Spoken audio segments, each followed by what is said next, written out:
Dice Down Gaming. This week we're going to get down with the Gravediggers. We're going to take a look at the leader models for the Gravediggers, go through their cards, and with a very special guest, we're going to get his experience and sort of insight into them.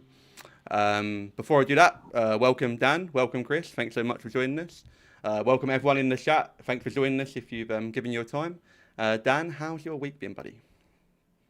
It's been pretty good. Managed to get only one game. It was meant to have a couple, and unfortunately, life got in the way. But yeah, I had one good sort of teaching game with Steve with his cricks, and yeah, really enjoying Syrafil at the moment. So yeah, it's been good to get a game in at least. Should have been more, but for next week I'm playing against someone on Wednesday that should be able to beat quite easily. So it should be all right. Yeah, no clue who you're playing on Wednesday. And Chris, a bit about yourself. Thanks for coming on the channel, man. We're super grateful. Who are you, and how's your week been? I'm Chris. I've been playing Warmachine since the transition between Mark 2 and Mark 3. I'm this year's England Team 1's captain, and I'm playing Gravediggers at the moment. So I've had 2 games this week. I've played against Chimera and Chimera both times actually. Managed to sneak out to win on assassination in my first game, and then second game it ended up with a bit of a time attrition game. So both good games. Excellent. As a person who got slapped by Legion in Mark 2 all the time as circle player, the more we push Chimera down, the better we all lift up. Excellent. So we're going to look through the Gravediggers leaders. I'll be honest, I don't really know too much about Gravediggers. I played against them a few times, but I feel like they've got so much tech available to them that I've just scratched the surface of what's going on. Dan, have you played against much Gravediggers? I've not played against them at all. Had meant to have had a couple of games, but just life's got in the way. But have seen them on the table next to me, and having spoken to several players that have had them at events and things, I am interested in them as another faction. I think the models look great, but yeah, it's when you read a card, it's different between reading it and then applying it on the table. So I'm looking forward to hearing what Chris says about them. Yeah, awesome. Nice. Right, so before we kick off with the actual leaders, Chris, what we'd like to ask you to do is maybe run us through how Gravedigger's command cards work, because as far as I understand, they're slightly different to how the rest of the Mark IV factions use command cards. Yeah. So Gravediggers, first of all, get 3 extra command cards. There is also no sapper card for Gravediggers. They have something called military engineering. That's one of the simpler ones. I'll go through that first. So military engineering does the same thing as sapper. It removes the defense, but it also gives you the option of giving cover to a single warrior model. I think it had to be small or medium. I'd have to check. I can check live while you're doing it. But it's not usually used that, because duck and cover or a defense is usually a better choice for that. But sapper is always a strong card, because defenses can be the difference in a game of whether you can get into melee or the defense bonus, of course. But now moving on to some of the more complicated ones. So Gravediggers get 2 different options. They either get heavy airdrops and light airdrops. Light airdrops are a free command card choice. Heavy airdrops cost 5 points. The light airdrops, you have 4 different options. Yep, 4. You've got the mantlet, you've got the fuel. It's not called fuel cache, but fuel cache. You've got the ammo crate, and you've got the medical crate. So in that order, the mantlet is a placeable defense. So it counts as an obstacle, and but has the benefit of obviously the +4 defense, which an obstacle would give for cover, but gives +2 armor to medium and small bases. Before I go any further, all light airdrops need to be placed within an inch of a Gravediggers model. So basically, you can activate a unit, move them forward, place, and then drop an airdrop, or you can do it at the beginning of their activation. So any time in their activation, doesn't cost them an action, but it has to go within an inch. The important thing is it does count as their card, as so you can't do that and then use blessing for a shooting attack, for example, or take cover. It does count as the card for that model. So, but obviously there's things you can do where you place the airdrop, move ahead, etc. It's probably more relevant for some of the later ones. So the fuel crate, again, same placing method. You place it within an inch of any Gravediggers model, and that means any construct model within 2 at any point during their activation can advance 2 inches. So that sounds good anyway. Anybody who played with Slipstream or anything like that, that's a strong ability. But also you can do things where if you can place the fuel cache at the end of the charge, or you can charge, then use the fuel cache to get deeper in, etc. So things like plugger with killing spree and things like that. You can do some funky things with that, and then use sprint to get even further back. Lots of different little janky things you can do with that. You've then got the ammo crate. This is probably one of my favoured ones. So the ammo crate placed in the same way. Again, any Gravedigger model can place it, and any Gravedigger model can benefit from it. So by taking a health off the crate, they all start with 5. You can either get +2 range on a range attack or +2 damage. So this includes the whole range attack. So if it's a spray, AoE, that whole attack is benefited from it. So whether it's a single warrior model making it, or if it's a jack, caster, whatever, that can do that. So I missed that from the fuel depot, by the way, about taking 1 damage off the crate. They tend to all work like this. The other benefit as well of the ammo crate is whilst you're within 5, I believe, you get magical weapons as well, which Gravediggers does not have a terrible amount of. So that can be quite a potent thing. And then last but not least, you've got the medical crate. So what the medical crate says is place it within an inch again of any Gravediggers model, and then any model within 2 inches of the medical crate can not make a tough roll and basically not take the damage, as long as it's kind of not grievous wounds. This does, however, get around things like Silence of Death, which says you cannot make a tough roll. So it does get around some of the abilities.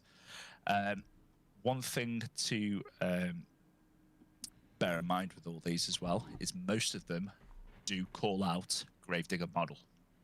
So you can't give it to Caine, you can't give it to any of the Stormforged stuff, or any of the Gravedigger stuff. So no Black 13th, again, +2 range, +2 damage.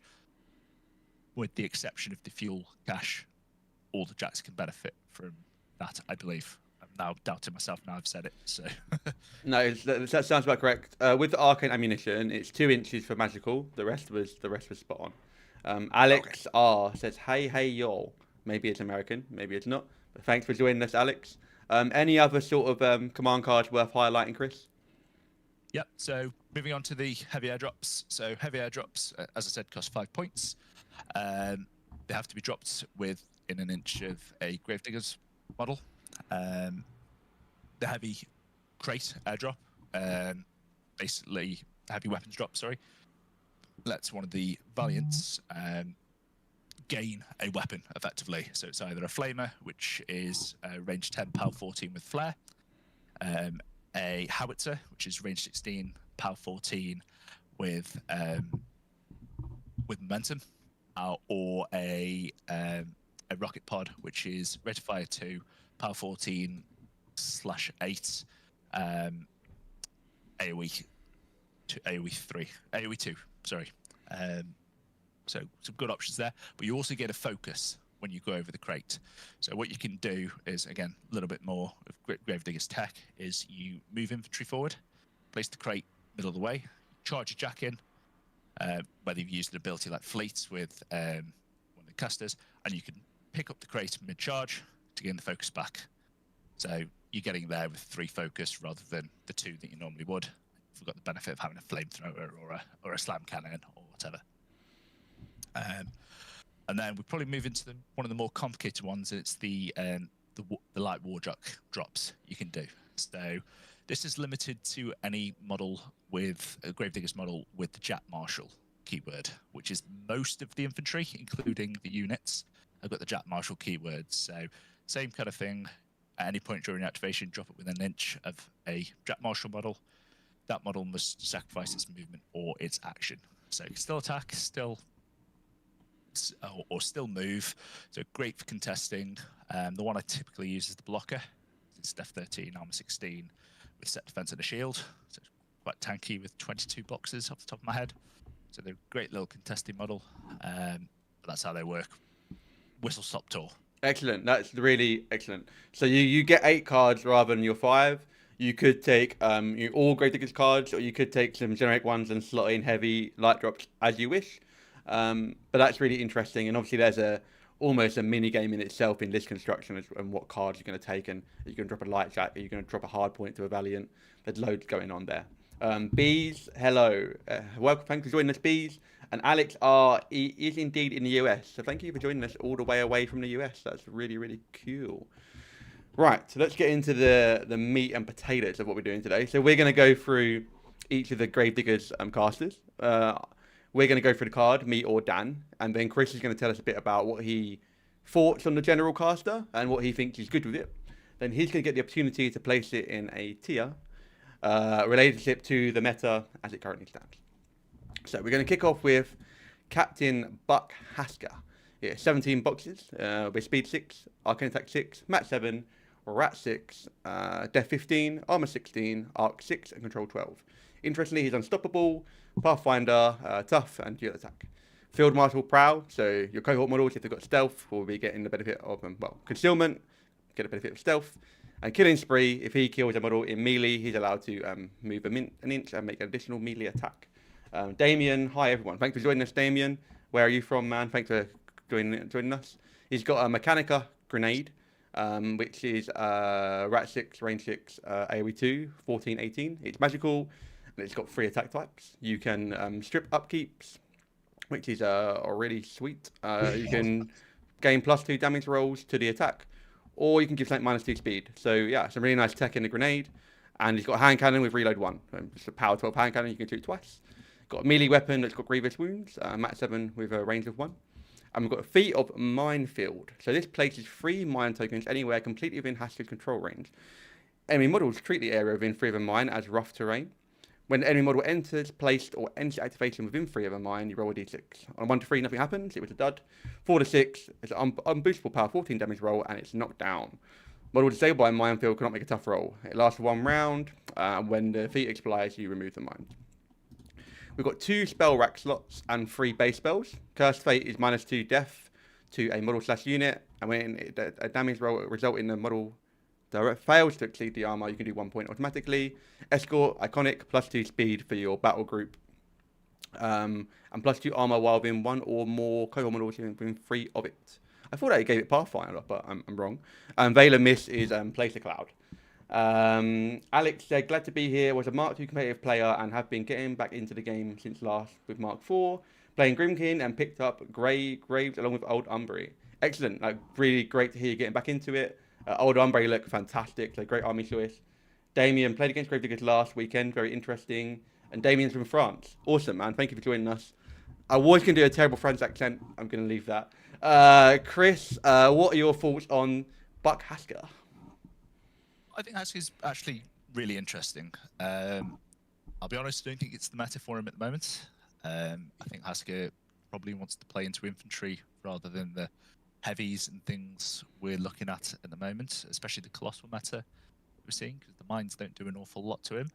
But I still think he's got some decent abilities which he can kind of use and kind of some good control elements that he has. Is there? I particularly like his feat. It's with the mines. For 3 inches, aura doesn't sound a lot until you find out you can actually cover a 21.5 inch space with it, including the mine itself. But also, what you can do is you can stack them all on top of each other. So, bearing in mind something like putting them all on a 40mm objective, and so there's multiple triggers, you can actually put them on top of the objective because it's not a model, it's a token. So it can go on top of the flag, it can go on top of the 50mm objective, it can go pretty much anywhere on the board. So you can layer those things up, and they do take every trigger. So if they walk into 3 mines, they're going to take 3 mines worth of explosions. The main thing about the feat, though, is it's may seem inconsistent from the player that's playing the caster, but also your opponent has to take that into consideration as well. Because if their plan relies on that one infantry model that's in threat range of a jack, oh, they're dead and not down, what do they do at that point? And when you start combining that things with like the machine gun crews, who have they got sentry fire, so they come in, put them near a 40mm objective, so then they can make an attack when something comes within 8 inches. It starts becoming a bit of a nightmare for infantry. There's little cool tweaks, cool tricks that Leo told me one the other day of Cursed Fate. Obviously, Gravediggers have got a lot of target on the rack, which guarantees the damage. So, for example, you're playing into, let's say, an armor 23 Maelstrom with Arcane Shield and maybe some other armor buff. Put Cursed Fate on it, throw a lot of target, guaranteed to do 1 damage, guaranteed to lock it down, which is nice little tech. Whether it's good enough to take them into a competitive pair, different conversation. But yeah, the grade's a nice idea. Unfortunately, quite a low threat range on it, so it's more of a case of something to use when the lines have crossed. Yeah, the only other thing I'd say is Escort's a nice strong spell. Having a +4 threat range on all your jacks seems very, very strong, because obviously you've got the fuel crate at all times, and it actually makes him relatively tanky. 15, I think it's 15, 16, so 15, 18 is a good stat line as well. But yeah. I find that, like you said earlier, that it's more that he's just almost what the current meta is. So otherwise, he seems pretty well designed. Just it's a shame that we're not running loads of single wound infantry models at the moment. Yeah, and I mean, I still think he'd be good into Brine Bloods and things as well. Like, Power 14 Blast is still significant into Armor 13 models. It's just, if Brine Bloods were the menace of the meta, which they are, don't get me wrong, they are strong and up there, but you can kind of deal with other things, if that makes sense.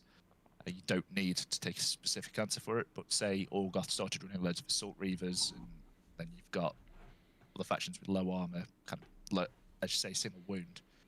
Yeah, it become very, very relevant again. So would you put, I'm guessing from what you said, when we're thinking of our tiers, our rankings, as it were, would you say that he's more C and B tier? So it's not that he's necessarily bad or needs a buff, it's just, again, just at the moment, just not facing the right things? Or would you say he does need a buff? I'd say B at the moment, to be honest. I think if the right meta comes around, he's happy.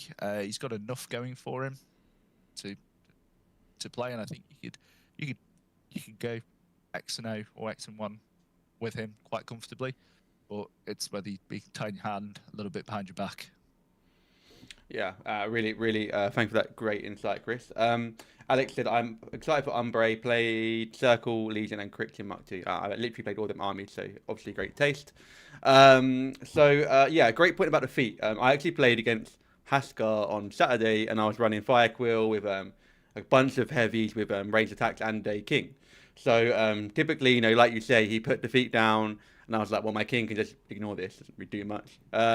But there was an opportunity for me to charge my Diatrol into like a random model, and that would let me get into the plugger for my Hammerhead Shark. But there was one mine in the way. So like you say, even though the opponent think, it's only a 4+, you know, I was thinking, well, if that 4+ goes off, I lose my Diatrol. So I'm not even gonna attempt the charge, you know. So even though it may seem consistent from the Hasker player, I think most Warmachine players are risk adverse, and if you say to them, on a 4+, you're going to lose this heavy, they would say, no, thank you. So I think even though he's consistent, the psychological effect of, it might go off on a 4+, is enough for most people not to bother trying to trigger it. It's a strange one, because it's almost as if the feat gets better into more experienced players and kind of higher ranked players, because a newer player will just go for it. Yeah, absolutely. You lose a heavy for it. But whereas you play at a higher level, and people are, as you say, more risk averse. So. Yeah, absolutely. And like you say, like Colossal meta, they're not overly fast. All right, so we ended up on a B, very good for Hasker, I think. And I think it's fair to say that if we were in like single wound meta and there were barely any Colossals and a few heavies, we'd probably pop him up to A. But the meta at the moment, we put him in B. It's not that. Agree. Cool. Right. Well, Hasker, I think you should be happy with B. I think that's a good place for you to live. Next up, we've got Captain Connor Boom Boom, and Dan's going to run us through Boom Boom. Boom Boom McCoy. So one of the most interesting models, I think we can say almost in the game really. So 80 mil with bulldoze, repairable, reposition, spyglass, steady and sturdy. He's in a walking tank tower mech thing.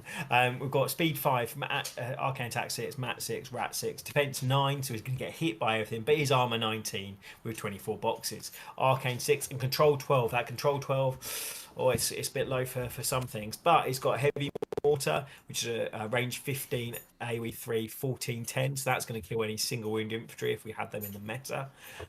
The organ gun times 2, you've got D3 shots and thunderbolt with that, so any orders hit are pushed D3 directly away. Attacking model on a critical hit, the enemy model becomes knocked down, so you've got some range output as well as his critical knockdown on his bash.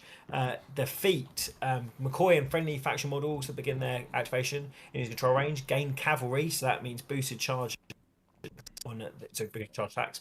Yeah, that's it. To hit, and then +2 speed and reposition 5, which is obviously huge for a hit and run tactic. Full blast lasts for 1 turn. At the end of the model's activation, obviously reposition 5 inches, which is huge. Spell racks, 2 slots for spell racks, but also fire for effect. Boost attack and damage rolls for each target for any faction models in their first range attack each activation. It's not bad. And inhospitable ground. While the spell catches control range, which is only 12, any models treat open terrain as rough terrain. Inhospitable ground lasts for 1 round. I think we can all probably say that it's a cool model, but I'm interested how much, Chris, you think is going to impact the meta, how much you've played him, and obviously are you waiting for the complete Cav big boy list? McCoy is currently my main list. He is by far my favourite Gravediggers caster. So when I first saw him, I just thought these rules are great, and he plays very different to a lot of Gravediggers list. The knee-jerk reaction for a Gravediggers list when I first started looking was Jax. Heavy airdrops, light airdrops, etc. That's where the thing is, and they're very good. There's nothing wrong with that style list at all. He wants infantry for days, because not only is he benefiting from the +2 from feet, but obviously the +2 from the place, and you've got dash on the rack as well. So, and also he's an infantry model for some reason. He's not a construct, so he can benefit from all those bits as well. So, he's great. I love his personal output, whether it's with his cannon. You said it's 14-10. Slap fire effect of him, everyone's boosted. All of a sudden, you're picking up units. But let's go a step further. Let's put an ammo crate in there. Now it's 16-12. You're doing a big damage to the target you're hitting, and then you're doing boosted damage on everything else. And then you've obviously got the Thunderbolt guns, which are great for kind of pushing things off objectives, reasonable damage, range 10, power 12. But on the feet turn, you're also repowering 5 back to relative safety. The big thing with McCoy for me is, I know 19 sounds a big stat, but he's quite often wanting to spend. So that 19 can seem a lot smaller very quickly. So just starting with the spells, obviously Fire for Effect and Inhospitable Ground are good spells. I don't cast Inhospitable too often. I like it into Orgoth. I like it into Brian's as well, because there isn't loads of Pathfinder innately. But that Fire for Effect can find itself into lots of different spaces, especially combined with the ammo crate. So things like the Rowdies, the spray, so you can both barrels, so up to power 16, up to power 18 for a range 8, power 18 fully boosted spray, which is a little bit disgusting, especially into things like Orgoth, where Horish is thrown armor at 18, 19 Nashes. Sorry, armor 20 Nashes. You're on average, you're killing them all. There's things like the blast damage on the Jax, as I mentioned before, hot swapping it. Any spray or any big AoE for effect is great, but the main reason you are playing him though is for his feat, as I said earlier. So things like +2 speed doesn't sound a lot until you realise you're sending rangers at speed 9, so they're walking 9, placing 2, and then shooting the machine guns that get to power 18, 12 inches away from there. Against large bases, 17 against medium bases. So the assassination threat is so significant with it, because your infantry can just get wherever they want. Black 13th going that far, Rowdies going up and then, or clouding and then repoing 5 back. And then you've obviously got the option of kind of doing all this damage and then repoing 5 in to jam up the stuff that you've not killed, or repoing 5 out of threat range. It's a highly, highly dynamic threat. And then the cavalry on it is just the icing on the cake. So things like Plugger charging in with crit decap. So I'm one of these. I love going for the I can't remember the name of the thing now. Combo strike. Combo strike. Silence death. Going to power 22. Hoping for that crit. One-shotting jacks. Dice +2, doubling the damage. It's just such a flexible thing, and obviously Plugger gains that benefit of being able to sprint away as well. So he's sprinting 7 inches away, which is again really nice. You can't sprint and repo, but still, it's a significant distance. I just want to say you've either got 2 plans. You can either alpha hard and just kind of take as much of your opponent's army as you can, the key pieces, where they'll be able to, especially if you can pick up Allister's sight, and then you can re-cloud up with the Rowdies and the Commandos, or you cast kills. I mean, me and Aaron played once, and we were talking, where can I cast a hide? And it's like, there isn't a lot of space where you can, unfortunately. So, I'm not sure we can continue that playing. I moved forward, and then Chris was like, I could kill you in 7 different ways, but I'm going to kill you in this one way. I was like, cool. I did offer to play, but you were very kind about absolutely removing me, to be fair. So, but this is the thing: threat's a million miles and can do it without, if it wants to, without repercussion to a certain degree.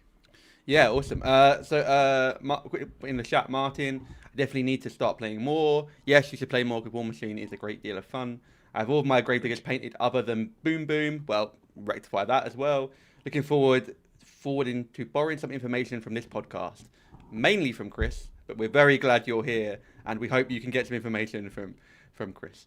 A quick one, Chris. I sort of forgot to ask about Hasker. Is there any key rack spells you think you would like stand out for Hasker or Boom Boom from the rack? So Hasker, there's, with the nature of him, he's quite flexible with kind of what he wants to take. Rock wall for locking down more of the table is a nice idea. Just really push that kind of board control situation, because obviously rock wall doesn't play by the rules of kind of the defenses do. You can put it anywhere. So if your opponent's not running colossals or 80 mils, chuck it in the middle of 2 obstructions. Okay, do you have Pathfinder? No. Okay, you're not charging then. That lets you control the tempo of the game, or just put it an inch in front of your, or an inch 0.1 in front of your jack. Okay, now you can't get into melee with me. Then it's usually sounds death, I would say. Just amping up the numbers is a safe thing. Obviously, decel and things in the right circumstances. So yeah, absolutely. Boom Boom is +1. Would you not want to play Boom Boom McCoy? I mean, interested in sort of where. So you've said it was your favourite. Where would you say are his weaknesses or things you think, actually, you know what, that is not a matchup that I'd want Boom Boom to go into for those people that want to pick him up and play him? I don't like him into certain bits of the mirror. I'm not sure how he plays. I haven't played it yet, but I don't theoretically like him into gone blank. Vargus, because I think the armor gets too high, and there's some very specific armor kind of levels that if you get to, it's widespread. He can pick up if you got 2 models that are armor 22, he'll pick them up. That's not a problem. if you've got 4 or 5 models at armor 21, he'll pick a couple up and then try and play the game out. So that's where he starts to struggle. I'm not yet fully convinced of him into some Chimera. But early days of testing into that one. So I haven't. It's not that I've particularly lost a lot of games. So I just feel that it might be better answers somewhere else in the faction.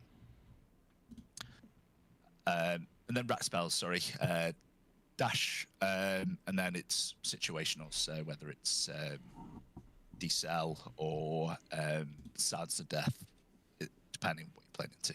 Yeah, absolutely. I think Silence of Death, one of the default spells that if I haven't got to pick a tech spell, I can pick +2 damage for the army, right? Right. So the exciting time, you get to put Captain Boom Boom in a tier. Vargus was Hasker was a B. Where are we going with Boom Boom? He's somewhere between A and S. I would say top of A at the moment. I'm not convinced yet that he's going into S quite yet. I think the meta will figure him out to a degree, but he is a meta bender at the moment, in my opinion. So that would make him an S. Potentially come down to A. Yeah. What would you say if you were going to change him? If you sort of thought about balance, if you were to be there, ready for the January update, and you were thinking, right, here's what I'd like, what I could see changing to bring it down a little bit. Which part of it would you go? That's the thing I think could do with a tweak. I don't think they need 3 elements of feet. I think the +2 speed's pretty. He needs that. Whether Repo 5 is necessary, whether it could be Repo 3, it'd still be strong. Or take away the cavalry if you want him to be kind of minor on the, and I think he'd probably be okay. The rest of his card is good, but not anything particularly scary. But yeah, that's what I'd do. It's a bit like Syrafil's old feat, where it's like just an extra bit added on. Yeah, altered on. Yeah, nice. Right, next up is Captain Cynthia Rosko. And every time I read his name, I remember Jump Street. Cynthia, she died for our Cynthia. Right, anyway, sorry, I love that film. Right, so Captain Cynthia Rosko. We are speed 6, arcane attack 7, mat 6, rat 7, death 15, armor 15, bit squishy, arc 6, and control 12. So 15 with 15 boxes. She loves the number 15. With arcane precision, if a model uses normal movement to aim, it ignores cloud effect when determined line of sight, and it ignores stealth. That's just on her. Oath of Vengeance Undead. How Pacific. It gets +2 attack and damage rolls against undead models. Massively racist against undead people. Run and gun. End of activation. If the model destroyed 1 or more enemy models with ranged attacks, it can make a fill of arc. We've got an attack. We've got 1 Witch Hammer, which is a big bazooka. It's a rat 7, range 13, AoE 2, power 13, 8, and it's magical. And you can pick an attack type. You could have Blood Boon, which is kill a model and cast a spell for free. Brutal damage for 3d6 damage, which is additional, so you could go 4d6. Or Crater for -2 speed. Crater is never a bad rule. And you've got a Blade, which is power 14 when you charge with it. Firefight. We've got Sin and models in her battle group begin their activations in her control range to make 1 additional range or melee attack during activations. Additionally, while in her control range, friendly faction models gain Swift Hunter. So if you kill a model with a ranged attack, you can move 2 inches. That lasts 1 round. We have 2 spell racks, and we have Admonition, which is a classic Warmachine spell. When an enemy model advances an entity movement or is placed within 6 of the target model, you can move 3. Curse of Shadows, -2 armor for a model/unit. And Shadow Step, any model is currently within 2 of this spellcaster suffer Shadow Bind, and then you place the spellcaster 3 inches. That is Cynthia. What do you think of her, Chris? I want to love Cynthia. She's got some really cool, interesting rules. I think the noise you made when I asked you how do you like Cynthia, I said it all. It was like, yeah. Only D. She's got some really cool tech. The rocket launcher, especially under the feet, getting the 2 shots. With a crate going to power 15, brutal damage against the right stuff is just brutal. So, for example, if you for some reason get her onto a Crix Undead caster, she's at power 17 weapon master damage Like, even through focus, he's killing you with 2 shots. And again, against a lot of the undead stuff, so things like the what's the 80 mil crits called? Yeah, Dreadguard Cavalry. Again, the blast is still terrifying. And there's things in Dusk. Are the casters undead in Dusk? I can't remember. Oh, yeah, yes, yeah, a lot of them. Yeah. So things like one that. not. She provides some really, really cool tech, along with Curse of Shadows as well. Curse of Shadows combined with, again, the ammo crate, +4 damage swing on anything, seems really, really cool. Especially things like the Gravedigger Rangers. I'll stop gushing about them at some point. But obviously against 50 mil bases, go up to power 14, add a CRA at 16, then +4 for the damage swing. Like, I don't know, averaging 4 shots between the 2 machine guns between the unit. That's 4 power 20 shots at rap 10 going into a heavy. If it doesn't kill it, it's going to be doing significant damage. And then you've got his mate behind him. That's the UA that's doing a grievous wound shot to make sure he doesn't heal afterwards. If you haven't finished him. Oh, sorry, power 14 base. So it's going to be potentially power 18 as well. So there's a lot of cool interactions, and obviously with Blast, which is a big thing in Gravediggers, you can amp that up. She does a lot of cool things. Again, with the jacks, she's quite flexible, because obviously you've got the options of the extra range attacks, but also they can make an extra melee attack, which is massive, going in with a power 18 or power 20 with Silence to Death. Hammer, getting an extra attack can make the difference of kind of finishing off a heavy or colossal, especially in this meta where we've got armor 20, pseudo armor 22 trimetrics. It's big. It's big. But her list kind of revolves around her. A Blood Boon for kind of Curse of Shadows, Crater. You've got to keep her safe. And at 15-15, that feels a little scary. That's hellish levels of getting killed. Yeah, but at least Halith is dropping the stats of your opponent without having to roll any dice. But you're relying on that running gun, like a Lilith would. The gun's slightly less predictable, especially outside of feet turn, because you've only got the 1 shot, and there's current no puppet master in the faction. Yeah, really cool. Admonition is a rule which, unfortunately, I believe is kind of dropped in the additions, especially with the advent of units, because as soon as you move 1 model, place behind. I believe it's after the unit have fully moved. Yeah, we had that recently that like we weren't sure, so we investigated that, and you can like charge your unit, triangle the guy, and then admonition triggers, and then it doesn't move. Yeah, which is very, very sad for her, really. Which is sad because that rule used to be cool, but if you can get it to work with heavies, it's like where you can't get jammed, but with the speed of infantry these days, it can be, especially when the lines blur a little bit, the benefit of the spell does kind of fall off, unfortunately. But yeah, that's kind of my thoughts on her, really. I'm just making sure I've got nothing else. Oh yeah, commandos as well, I quite like with her. So the commandos, especially with their grenades, they're base power 12 with their mini feat for pseudo prey, so they go to power 14, and then that +4 for power 18, 14 grenades. I think that's quite cool and quite good at clearing certain stuff out. And then also things like Beaker, the Jack, getting 2 sprays with brain damage and knockdown. Some really cool things to play around with. So what would you improve? Because the grunt at the start showed that you're not a bigger fan. What would you say? So I'm guessing she's going to be going into D tier or C tier. What would you want to improve? Do you think she's good for new players, or she's not good for new players? Where's the hesitation? Where's the thinking of? Is just not in this economy, or is it just, you know? I just think a lot of the casters do it better, if that makes sense. Yeah. She's kind of a catch-all, which is fine. Like, it's great for new players.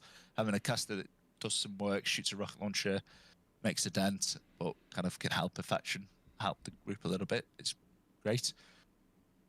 But he likes a Caine with Calamity and kind of shoots hard at just the feet. Again, he's got a +4 on a stick. Some of that just doesn't involve rolling any dice. I just think it does it better, which is sad, but unfortunately it is what it is. So It is what it is. Damien says Cynthia is my fave. Caine's daughter and brought up by a Denegra. That's a mad lore there. That is good to know, Damien. Yep. So with that, we've got to put her in a tier. I'm not getting such a hopeful vibe as we did with Boom Boom. So where would you like to put Cynthia? Is it C for Cynthia or D for in the bin? I think it's C for Cynthia. I don't think any of the Gravediggers, spoiler alert, I don't think any of the Gravediggers casters are bad. But okay, there might be one. But I think Cynthia, again, is not a bad caster, but I just think the casters in the factions do it better. And with the spell rack, would you say it's similar? Like, you D-cell is your tech, you pray take Silence of Death because it's universally good. With the spell rack, I'd actually be. There's another spell which a lot of people when they first come to it kind of overlook, and it's Rhythm of War, which obviously lets you move 3 inches after everything's activated. Again, it allows you to kind of go in for that big feat turn and then push 3 inches in, or again, if you're shooting, up 3 inches out. And it unfortunately doesn't work on Cynthia; it's only on the Jacks. But still, that's still quite a nice ability to have, especially when this anti-shooting meta where everything's got -3 range on a stick. So. Yeah, I mean, Dan plays a lot of Skyrfell, loves a bit of Tides of War. That's the spell. I mean, if you read the extra Rhythm of War. Rhythm of War, that's the one. Tides of War, I think it's the Brian Blood version. I don't know. Damien says, I faced her in the Gunline army, lots of infantry, lots of guns. Beaker, bracket, meep meep. Meep, there you go. But no plugger. She's good. She needs to stay safe. And it didn't feel like the army had enough heavy hitters. I had 4 heavies. My opponent managed to remove 2 of them. Nice. Right, we're going to go on to Colonel. Is it Colonel or Colonel? Colonel. You take us away, Dan. Colonel Allison Jakes. I might be wrong here, but I think in Mark 2, wasn't she a journeyman? I might have gone wrong here. Look at that. Mad lore. So she's leveled up. She's got acrobatics, which I think is fantastic. When you read it later, we'll talk about it. She's speed 6, arcane attack 7, mat 7, rat 6, death 15, arm 15. That's a stat we've seen before. Arcane 6 and control 12. So again, stats. She doesn't want to get hit. But then we've got 2 hand cannons that have power 12. Range 12, power 12. Pistols. Not great. Grievous wounds on blades. They're magical. Again, mat 7, power 12. 1 inch melee. Not great. It's not bad, but it's not in this economy. But while this within Jake's control range, friendly faction models get +2 defense. Again, we've talked on the channel about how defense isn't necessarily as valuable in this sort of meta. But again, we'll speak to Chris about that in a second. But additionally, friendly faction models currently in Jake's control range get acrobatics and unstoppable, and that lasts for a round. Her spell rack, she has 2 slots, but she also has Eliminator. Immediately after the attack is resolved, the spellcaster can advance 2 inches for each enemy model destroyed by this attack, and it's an AoE 2, 13 to 8. With the range 8. Flashing Blade, love that. Well, again, range 1, I'm not sure. But Flashing Blade, so it makes a melee attack against every model in its melee range. And then Synergy, which is a great spell, but it's capped to 3 now, unlike Mark 2, where you could go up to a bajillion. Capped to 3, and obviously as your Warjacks keep going, your battle group, keeps hitting, the rest of it gets better. It's cumulative +1 up to 3 on attack and damage rolls. So for me, Jake's cool looking model. I'm interested, Chris. What are your thoughts? How do you think Jake's has leveled up from that days of a journeyman as Mark II to now a full-on general in an army?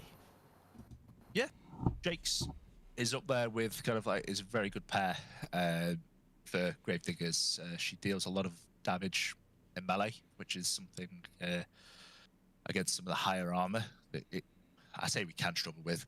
Start with power 18 melee attacks with Silence of Death, so we can deal with a certain amount of armor.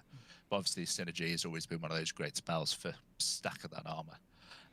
One of the things that isn't necessarily quite clear when you just look at a card is Butcher's Bill is incredibly strong. It's like Avenging Force if it were as an ability, but it also stacks with the Righteous Vengeance heads. So you take a smattering of infantry, put them in front, and then your jacks are getting 3 inches from Righteous Vengeance, 3 inches from Butcher's Bill, and then potentially fuel cache on top, fuel crate on top of that. That's a +8 threat extender all of a sudden. And then obviously the speed 5 heavy, the heavy's speed 5, so you're going +8 is 16, 18 inches with the trench sword, which is terrifying with acrobatics when it's ignoring all your models, especially when it's pluggers or 17 inches with plugger who gets wherever he wants. So it's very, very scary when played right. It can be played around to a certain degree, and it, even though it doesn't sound it, it does take a lot of understanding from the Jake's player to kind of resource manage that. Because if, for example, I played, I don't know, Boom Boom, for example. I come in 1 turn, I use the feat, take out your infantry, come out of it. Okay, now you've now got, for 1 turn, you've got an 18-inch threatening army. Cool. After that, now all your infantry's dead. It's threatening 10 inches, or 9 or 11 inches, sorry. Which all of a sudden is a lot more kind of dealable, and especially since you can shoot it and things. But obviously that could be mitigated by play and things like that, but it's understanding that, because you're wanting to kind of drip feed your infantry, so it's kind of coming out bit by bit. But yeah, she can crack the armor with your Valiants coming in at PNS 23 potentially. Sorry, higher than that. No, 23, I'm right. That's kind of getting to levels where you're, with Bless, taking out Colossals, maybe, with a free, if you can get a free charge, or you can pick up that focus on the way through to get to your 3 things. But then again, your Lights are coming in at PNS 15 with their spears and their swords, or 17 with Silence to Death. So they're still scary. So there's lots of nice tricks. She's not my favourite, mainly because I've played too much Verse 2 back in the day, and I'm fed up of playing Synergy Casters, but it's one that's very much on my watch list for kind of when I've started coming across these issues with McCoy. So, and that's what a lot of the meta is currently playing as well.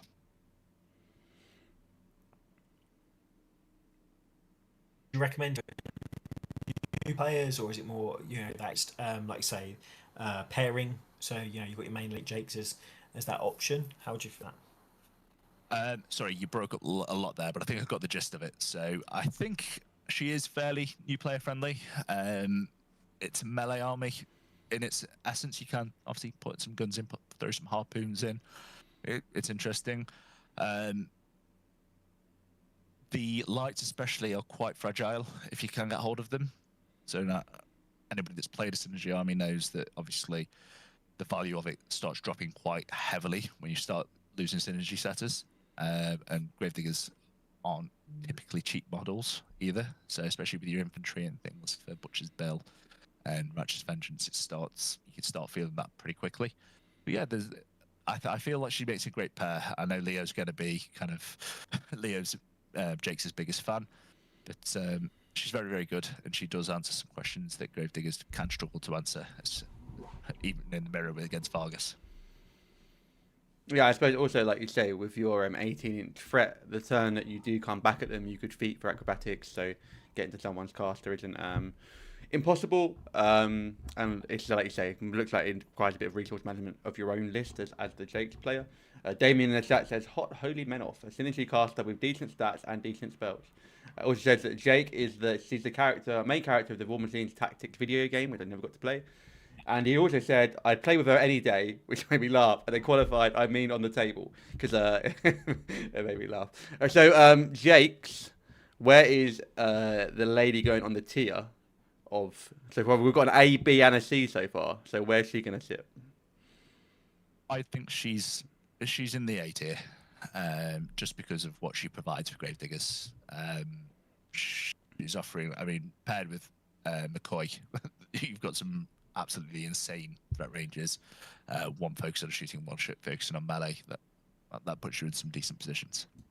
Any models Fine. that specifically stand out with Jake's that you think she really utilizes well, or maybe like you said, the Writer's Vengeance head, she makes the most of them? Anything that stands out for her?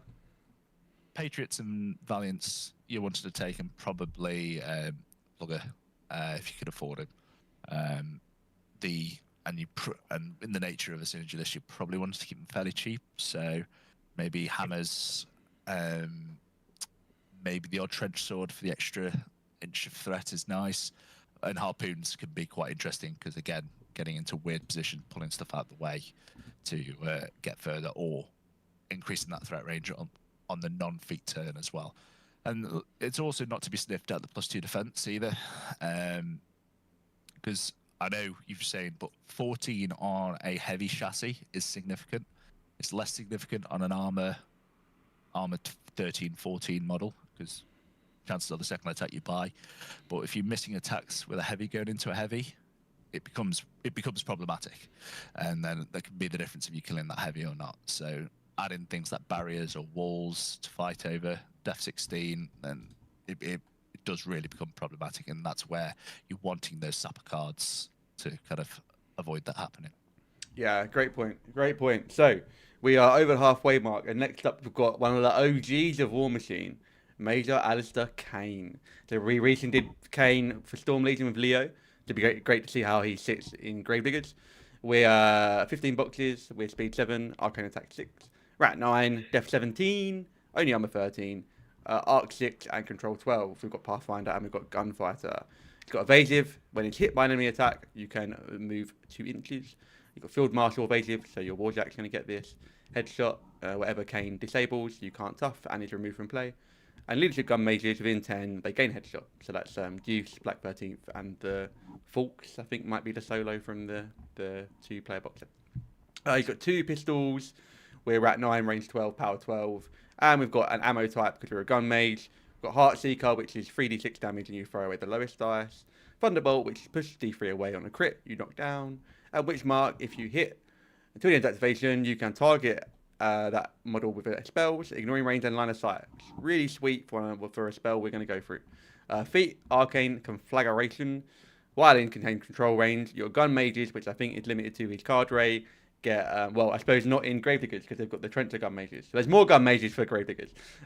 They get Blessed, damage type, magical, and +2 power. Oh, that's for Warjack, sorry. Cool. So gun mages and Warjack get that. For any faction model makes an attack with an attack type, you can choose 2 ammo types, special rules instead of 1. We've got 2 spell racks and 3 spells. We've got Calamity, classic, -2 death and arm, which obviously if you witch mark someone, you can just spend a focus and calamity them. Height and reflexes, it can't be knocked down or made stationary, just for 1 round. And teleport, classic, place within 6 and your activation ends. Caine is like iconic Warmachine for me, right back to the OG of the game. What do you think about Caine, Chris? Yeah, as I said earlier, I think he's a better version of than his daughter. I think he's better in Gravediggers than he is in Storm Legion. Shade being thrown there, maybe, but it's just from how the Jacks react with him as well. So the Jacks guns in Gravediggers are phenomenal. Whether you're using the base guns of kind of the heavy barrel, the heavy mortar, even the grenades, grenade fists and things, they're all really strong. As being able to punch them up to the heavy barrel up to power 21 with everything all in, calamity, ammo crate, and the feat is just phenomenal. It's ranged armor crack.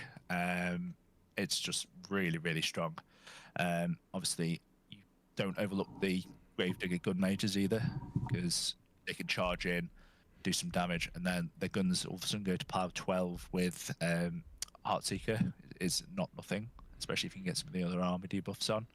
But even just taking into consideration things like Calamity as well, things like Rangers and Commandos can still do decent damage on those turns where it's not feat as well. But no, it's mainly focused, for me anyway, when I'm playing Caine, it's mainly focused around those Jack's guns. Even going into the Patriots, so the old well, I like to say the old Charger chassis for some of the Mark 2 players and Mark 3 players that are listening, where basically you get that 2-shot powerful attack weapon. Really, really good. Again, starts at power 12, gets to power 16, power 18 potentially.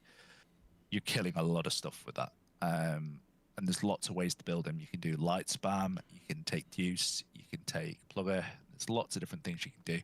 Obviously, Juice gets the bump because you can't use the Gravedigger stuff, unfortunately, with him. But still, Juice with Caine is top tier. It's juicy. Juicy. Yeah. You could say that. I wouldn't recommend it, but you could. It was good. It was good. Come on now.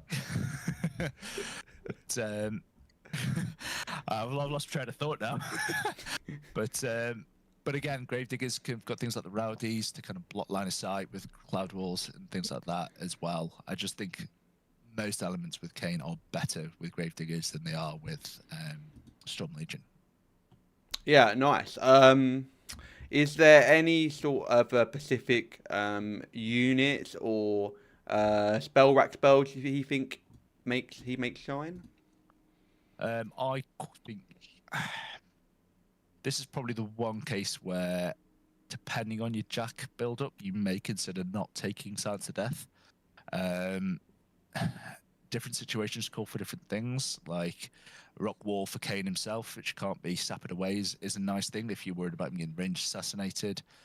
Second Sight, again, you don't want to be shut down with clouds in the mirror or kind of stealth. That helps mitigate that completely. You've got Rhythm of War, great with him as well. So especially when you're playing around those threat ranges of kind of, I mean, the Jacks shouldn't struggle because a lot of them are range 14. But even so, if they're down to 11, being able to repo 3 back out, that puts you out a lot of melee ranges of stuff. That 11 to 14 is a big difference. So I like Rhythm of War a lot. There's usually has to be an argument for me not to take it, but obviously D-Cell can be better in different situations, or if they've, for example, you're playing into Brine Bloods, it's not necessarily always relevant to take that 3-inch step back. So yeah, a lot of good choices we came. And where are you thinking of putting the old man on the tier list? So he does still struggle with certain aspects of scenario and things like that. He's looking for that big alpha turn. He's kind of hovering top of B, low A for me. I would say top of B. Top of B. And that's mainly because you're probably taking, if you're wanting a range list, McCoy, I feel, is more flexible and plays scenario and things better. And then you're probably taking something else for your big damage dealer, something like Jake's or something else we're going to come on to. So I could understand an argument for A, but I would say B at this point. That's fair. And that's where we put in for Storm Legion as well. So that tracks. Yep. I feel like Dan. With Caine, how often do you feel that you're just looking at a pairing? With Caine, how often do you feel you look at a list pairing and go, okay, I can definitely assess Caine. I'm doing this. With Caine, yeah, it's one of those big things you're always watching out for. Because the other thing you've got to remember is, yes, you wanted to take that +2 damage, but if you can get a slam onto your opponent's caster for getting that +2 range, so your Valiants are walking 5, well, potentially walking 7 inches, shooting with another +2 from the ammo crate. That's what, 7 quick maths, 23 inches of threat for the slam. And that's before you considered that you could slam the thing that's in front of him as well. And then your whole army can benefit from that ammo crate and shoot your opponent's caster. It can be massive. I know some people consider taking Beaker as well for being able to arc those calamities as well. There's lots of different things you can do with assassination. There's arcing fire as well, and then obviously the Black 13th can shadow fire to get rid of all the line of sights. It's always something when you're playing Caine. Is the assassination worth consideration? Awesome. So yeah. So Caine wrapped up. Dan, you're gonna run us through Major Grant Vargus.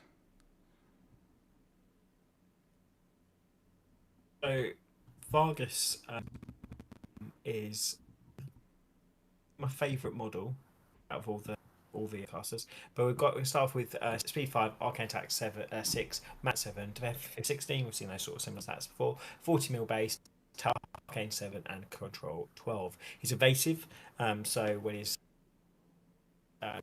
hit by enemy immediately after, you can make it to advance. Fleet, once per activation, this model can spend 1 focus to get +2 speed, so you can go up to speed 7. And Field Marshal Fleet as well, so your jacks can also spend a focus to get +2 speed. The Bellfire Cannon, Red Fire D3 +1, powerful attack, range 13, power 13, and Bayonet, brutal charge with a range 2, power 12. Feet. While in Vargus' control range for any faction models, gain +3 armor, resistance blast, and cannot be knocked down. So he's going to make your army resilient. He's got Carnage, which is never a bad spell, as well as Return Fire and 3 rack slots. I'll be honest with you, I think if I was playing Gravediggers, I'd have Vargus in my pair. But I'm interested. Am I wrong? Am I right? Tell me about it, Chris. Yeah. Completely agree. He's currently in my pair. He's a ranged Horish, effectively. He's got Horish's feet, but has actually got a cool gun. I was fairly averse to him to start with because I hated playing Horish in Orgoth. But when I played him, obviously with Gravediggers tech and things, he's actually quite fun. Fleet is a very strong rule. Yes, it costs a focus, but obviously if you're taking aggressive heads, that becomes a lot less of an issue, because basically you charge for free at that point. And then obviously the other thing you could do is you probably want to take heavy weapon crates with Vargus. It's 2. It's one of the situations where you're almost certainly taking 2, either to take the blocker heavies to go to armor 18 base and then armor 21 with the feet, or for adding that +1 armor with your with the weapon that you get, which I don't know whether I mentioned earlier, so apologies if I missed that from the crates earlier. You get +1 armor for taking them as well. But that trick I told you earlier about placing the crate kind of in the charge lane, because obviously it just says when you contact it, it disappears. Getting that extra focus after you've paid for fleet is absolutely money with Vargus. It allows you to be threading, again, the +4 with the fuel cache, getting that extra distance, whilst also, so your jacks with 1 inch reach, 13 inches in the list until all those kind of tricks have been done. And then obviously he's making a very, very resilient jack line, especially seen as the heavies are 19 base and the volley shield is a solid choice anyway. Being armor 24 on your feet is very, very good. You start adding things like heavy weapons crate, arcane shields. You can get to some absolutely bonkers numbers of like armor 28, armor 30 against shooting, if you if you so want to. I feel there's a critical mass at some point where you just go, it's not worth going any further. But that might just be me. Armor 30 feels like maybe a tiny bit excessive. Even with armor piercing at that point, it's not worth it, is it? But get crit decap on a power 21. Poor. 4 damage, bro. Move on. Yeah, but for when the other opposition plugger gets into you, yeah. But no, he's really, really strong, really consistent. With fleet and the heavy boilers as well. If you rack Rhythm of War, obviously that's a with the fleet head and with heavy boilers, that makes the jack speed 9 base. And then obviously with Rhythm of War, they're repoing 3 at the end. So you find yourself over the middle. Oh, I can't remember if it's over or just before the halfway line, turn 1. And that's terrifying, knowing that your opponent's going to be coming into your lines at armor 24 baseline. Damien in the chat has requested, how do you get to armor 30? Okay, so armor 19 base heavy. This is only against range attacks. I will clarify that. You've got your shield to 21. You the feet push to 24, and that's then you've got the armor, the heavy weapon crate puts you to. I've completely lost my maths already. 24 you're at.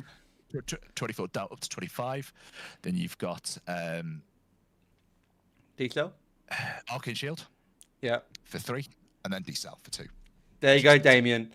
make your opponents fear you when they ask your army and you say 30. I'll just clarify, armor 28 is probably enough. Yeah. But don't let me spoil your fun. Yeah, awesome. So I think Vargus seems really strong. I think also seems quite flexible. If you run lots of infantry that is tough and then you make it no KD, I know playing Foul Blood, people don't like that. And if you run a bunch of Warjacks and you make them all +3 armor, that seems great as well. He does, he's got he do a bit of personal output. He makes his Warjacks a bit faster, and Carnage is universally good for anything. So where do you think you would like to put Vargus on the tier? Damien's response was lower. He was very impressed by the armor 30. Where would you like to put Vargus on the tier list? He's solidly an A. Solidly an A.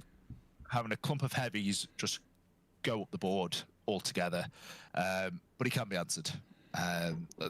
It's not something. If you get something that hits hard enough, so say you get Valix or something coming in with crit armor pierce, Hydrix is hitting at power 16, 18. They'll still get through you, but those are situational, and obviously you can build a pair around that quite nicely. He could be a bit of like a gear check, right? Like, here's my heavy list with Vargus. Can you crack it? No. Well, it's sad for you then. Well, and this is the thing in a pair. If you've got Vargus in your pair and you're running 4 or 5 heavies, your opponent's got to go, I've got to play a list that can deal with that. Because if he drops that and I don't play that, I'm in trouble. Because he'll just come and sit in front of me. McCoy.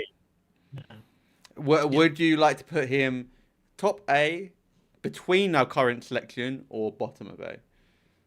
I'd say he's in the middle. In the middle. Jake's of McCoy.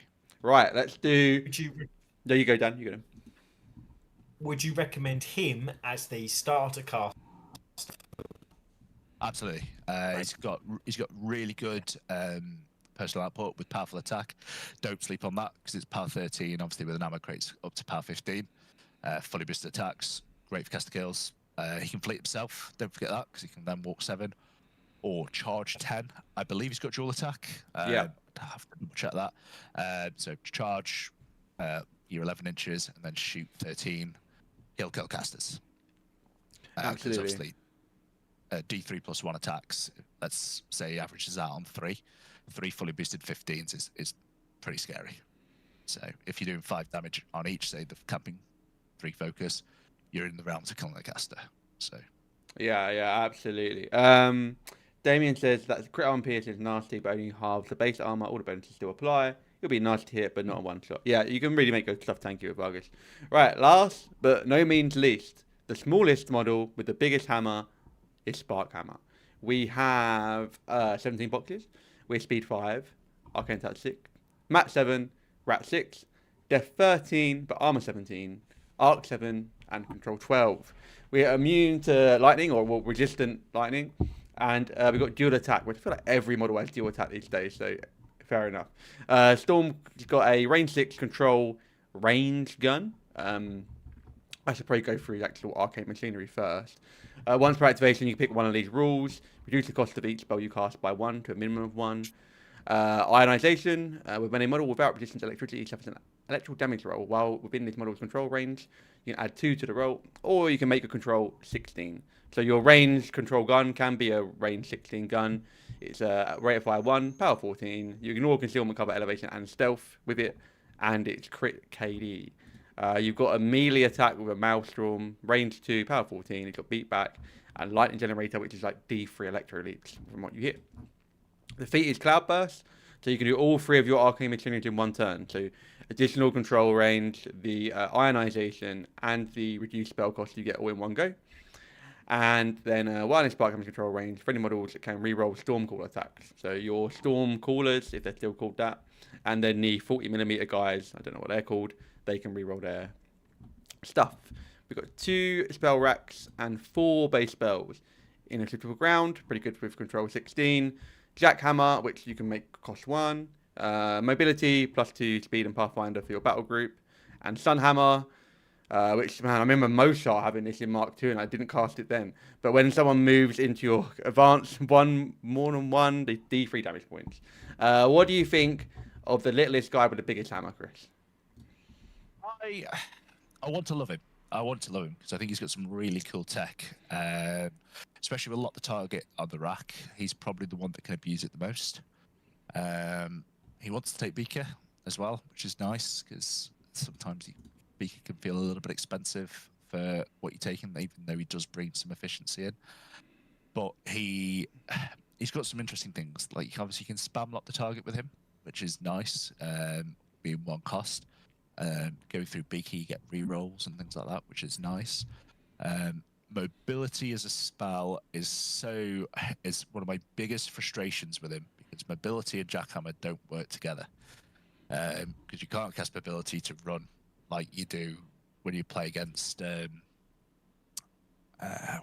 Huxley, where obviously he runs into you and then jackhammers, which probably isn't okay for the game, admittedly.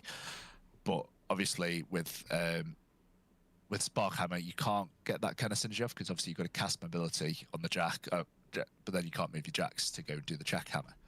But he does some things interestingly. Obviously, in hospitable ground, and if you try to cover certain matchups, can be absolute money. Mobility is a good jack-wide speed buff. Not that we struggle for it in the faction. Obviously, with escort and fleet and things like that, probably is better options than a 3-cost spell.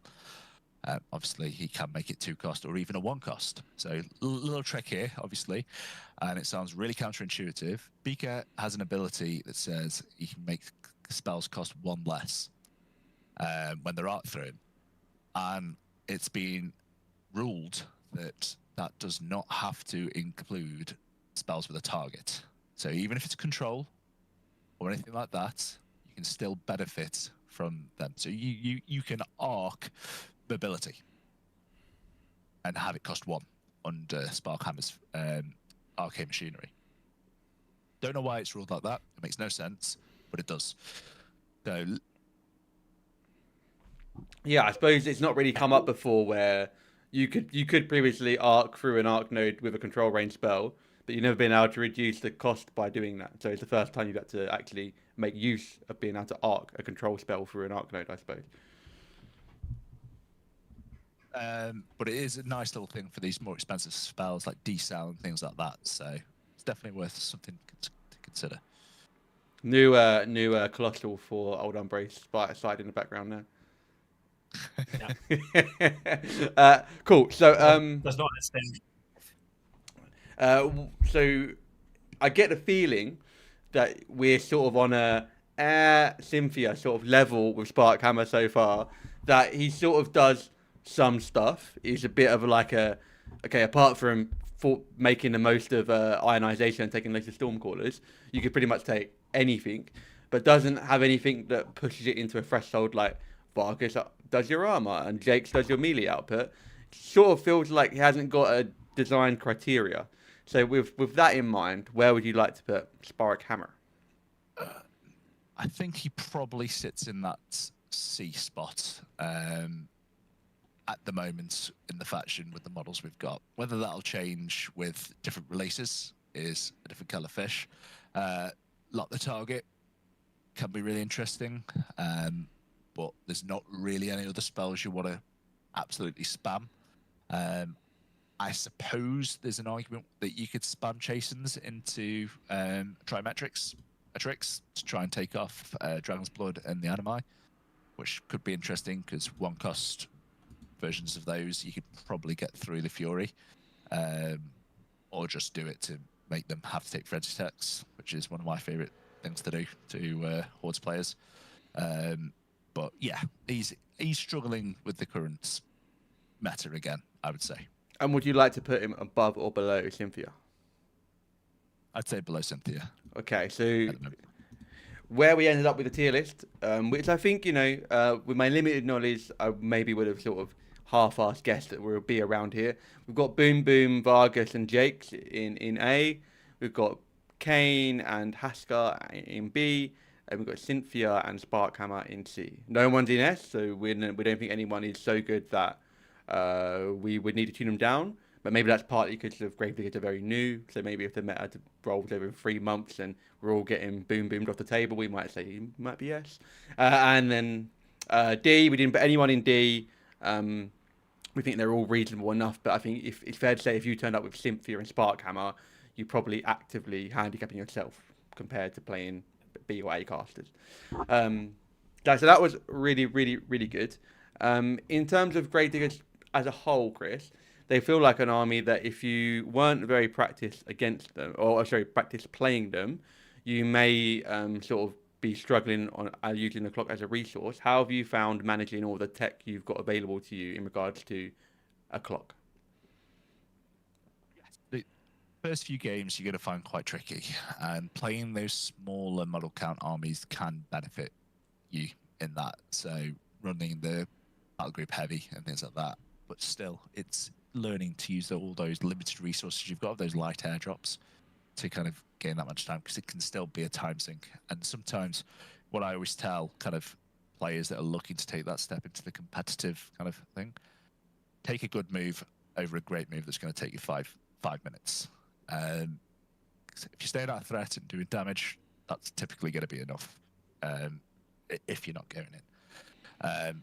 The great moves will come further down the line, and I think that is very, very important with Gravediggers. Sometimes, yes, you can get that extra 2 inches, or you could position slightly bit better, but it's Gravediggers. You've got guns. You can always kind of shoot it next turn or whatever. It's not a case of, oh, I'm out of threat range. There's always something you can get out of your jacks or whatever. So that'd be my little bit of advice on that. When you've taken, I don't know if you've taken Gravediggers to many steamrollers so far, but have you found the majority of your games are ending in the same sort of results? For example, scenario assassination, are you just getting up on attrition and then scoring loads on scenario? How are you finding it typically? Or are they quite flexible in their ability to win the game in different ways? So I'm trying to handicap myself at the moment with McCoy of just not going for the assassinations. They are fairly likely when you've got the likes of Bruno, who can he's got knocked down on his boosted attack rolls against warriors and things like that. You can do some really, really disgusting stuff where it just makes it super reliable, especially with the Black 13 floating around. So I've been trying to play attrition as much as I can to get a feel for kind of how he can benefit from that. So yeah, they tend to be attrition. I'd lean to scenario, or my opponent being tabled or being so low on kind of resources that they have to put the casters somewhere where they shouldn't. So on that, I'm just interested, particularly with larger bases. How are you finding the actual placement area to place that large base within the rest of the army when you've gone to steamrollers or when you're going to events like you're thinking for WTC? Have you got any concerns about having the right ability to position it, or are you not concerned at all? So, with McCoy, him using his gun is a luxury, and that's the thing you've got to really get into your head. It's much better to keep him safe than it is to shoot that gun, and that's the temptation you've got to kind of avoid. So, if the table's bad for kind of me position my ATML, the chances are it's bad for somebody to try and get to it.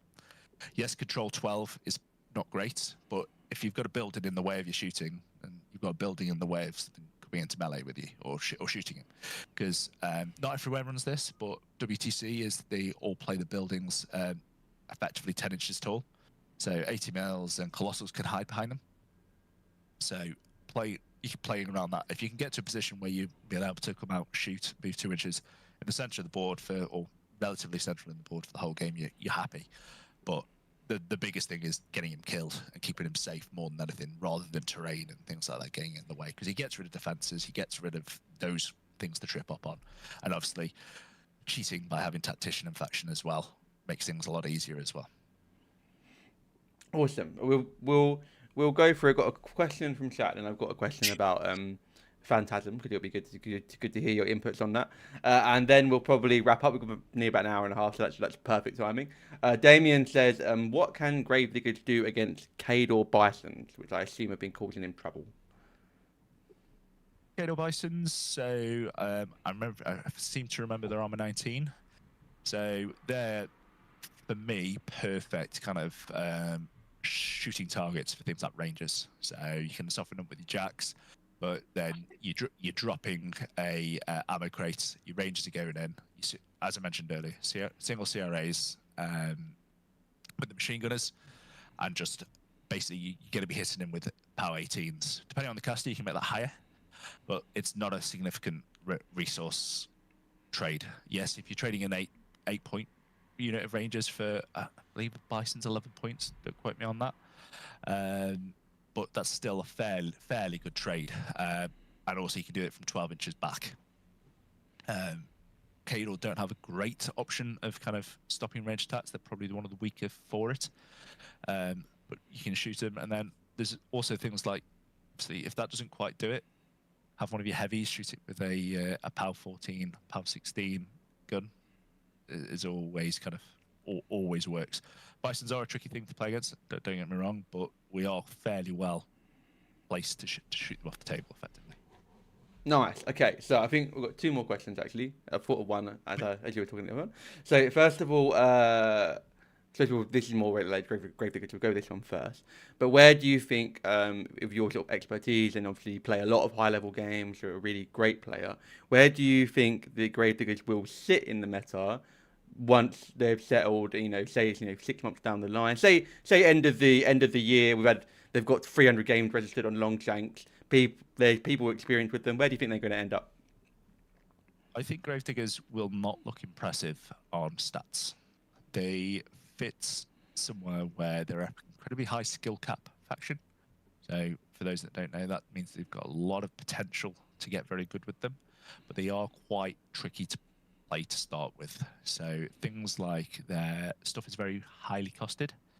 So things like their infantry, where you're contesting, if you're putting a unit of Rangers into a 40 mil to contest, that's 8 points gone. That's almost, if it's got a UA, that's 11 points. That's a tenth of your army gone. So you're tending to use solos and things like that. A lot of those solos are providing some synergies, so whether that's Stir the Blood, etc., which gets tough. Also, a lot of the casters want to run battle group heavy, so scenario can be quite tricky to play. And again, the jacks are very good, but getting them into the right places can be tricky.